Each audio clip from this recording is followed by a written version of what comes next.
Hello everyone, happy Karva Chauth to all the beautiful ladies जिन्होंने fast किया है और उन हस्बैंड्स को भी जिन्होंने अपनी वाइफ्स के लिए फास्ट किया है। तो मेरी करवा चौथ की प्रिपरेशन होती है रात से मेहंदी के साथ।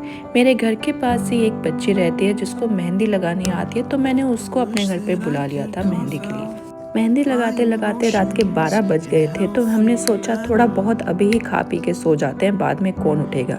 फिर मैंने अपने हस्बैंड को बोला अपना नाम खुद से लिखने के लिए। तो पहले तो उन्होंने बोला कि इतना इजी काम, लेकिन जब मेहंदी हाथ में ली तब उनको पता लगा कि इजी नहीं है। फाइनली बहुत मेहनत के बाद उन्होंने अपना नाम लिख ही दिया। नेक्स्ट डे मॉर्निंग में हस्बैंड निकल लिए अपने काम के लिए और यहाँ पर इस मैडम के अलग ही प्लान थे।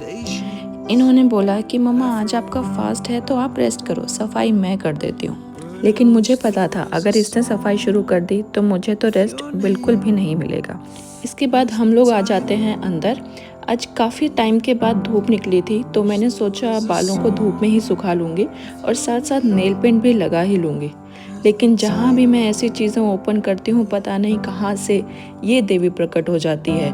और फिर इसके बाद और क्या, मुझे भरना पड़ता है टैक्स। अगर अपना काम मुझे शांति से करना है तो मुझे ये टैक्स कैसे न कैसे भरना ही पड़ता है, तभी जाके शांति मिलती है। फिर क्या, पहले इसको लगाई, फिर मैंने लगाना शुरू किया। अभी मैंने लगाना शुरू ही किया था कि ये फिर आ गई। इसके दिमाग में कुछ ना कुछ पक्का चल रहा होगा, तभी ये किस करके मुझे पटाने आई है। मैडम ने भी फिर धूप में एंजॉय किया, फिर अपना स्कूटर चला के। और ये क्या, इसके हाथ में तो मेरी नेल पेंट है।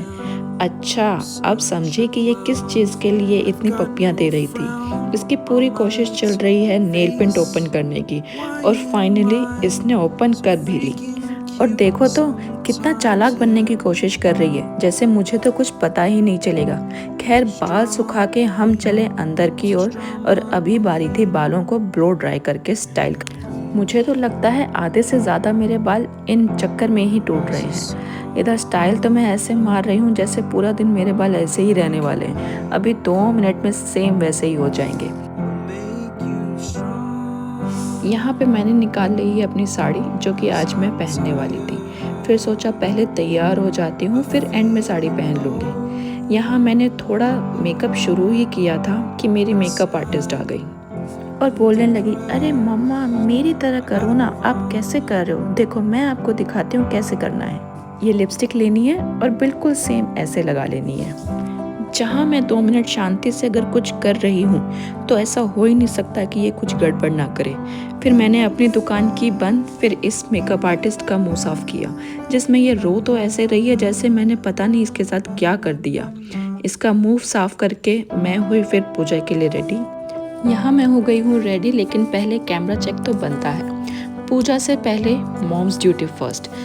सबसे पहले मैंने कराया इसको लंच। मैंने और मेरे हस्बैंड दोनों ने ही फास्ट किया था, इसलिए हमने सोचा पूजा करने से पहले इसको सुलाना ज़रूरी है। और इसके सोने में अभी टाइम था, तो टाइम को हमने ज़्यादा ख़राब नहीं किया और थोड़ी देर कर लिया फ़ोटोशूट। मुझे आज भी याद है जब मेरी मम्मी करवा चौथ का फास्ट करती थी और मैं कितनी एक्साइटेड रहती थी उनको तैयार होते हुए देखने में। यहाँ आज सेम वही चीज़ें मैं कर रही हूँ। करवा चौथ वाले दिन मुझे लगता है धरती पे बहुत सारे चांद होते हैं, क्योंकि सभी औरतें इतनी सुंदर लगती हैं कि उसका कोई मुकाबला नहीं कर सकता। यहाँ मेरी बेटी ने भी अपना प्रोफेशन चेंज कर लिया है। मेकअप आर्टिस्ट से ये अब बन गई है फोटोग्राफर। इसके बाद फाइनली जब ये सो गई तो मैंने 4 बजे के आसपास पूजा की तैयारी की और हस्बैंड भी ऑफिस से आ गए। पूजा के लिए यहाँ हम दोनों ने साथ में बैठकर ही पूजा की। यहाँ मेरे हस्बैंड कथा सुना रहे हैं। ये हमारा साथ में 7वां करवा चौथ है। करवा चौथ की कथा सुनने के बाद हमने साथ में दिया सूर्य को अर्घ। यहाँ वीडियो में केवल मैं नज़र आ रही हूँ, लेकिन हमने साथ में ही सूर्य को अर्घ दिया था। अब पूरा दिन टाइम पास तो कुछ करना था, इसलिए अभी थोड़ा सोचा कि थोड़ा रेस्ट कर लेते हैं। लेकिन जैसे ही मैं रेस्ट करने पहुंची तब तक हमारी मैडम तो उठ चुकी थी। अभी पैम्परिंग की ज़रूरत मुझे नहीं बल्कि इसको थी।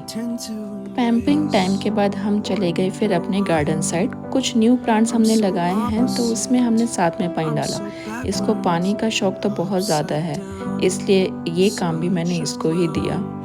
इसके बाद कुछ टाइम हमने वहीं पर ही स्पेंड किया। अब कैसे ना कैसे करके टाइम पास तो करना ही था, तो इसमें ही हम लोग लगे रहे। फिर बारी थी रात के डिनर की। लास्ट टाइम ऐसा हुआ था कि हम खाना बनाते रह गए थे और चाँद जल्दी निकल गया था, इसलिए शुरुआत मैंने इस बार जल्दी ही कर दी। डिनर में मैंने ज़्यादा कुछ तो नहीं, लेकिन बेसिक जितना ज़रूरत की चीज़ें होती हैं वो तो मैंने बना ही दिया था। यहाँ पे मेरे हस्बैंड मुझे कोई अपनी स्टोरी बता रहे हैं। इसके बाद मैं रेडी हो गई अपने दूसरे ड्रेस के साथ। अभी बस इंतज़ार था तो सिर्फ चाँद निकलने का। यहाँ का टाइम रात के 9 बजे के आसपास था, तो हम लोग पहले ही बाहर आ गए और यहाँ ही वेट करने लगे। थोड़ी ही देर बाद चाँद निकल गया था, जो कि देखने में बहुत ही ज़्यादा खूबसूरत लग रहा था। हो सकता है भूख के मारे थे इसलिए ज़्यादा सुंदर लग रहा हो। सभी रिचुअल्स के साथ हमने की पूजा और साथ में किया फास्ट को कंप्लीट। तो ये था मेरा आज का पूरा दिन, बहुत ही सिंपल लेकिन special. Thank you for watching. Bye bye. Happy Karva Chauth.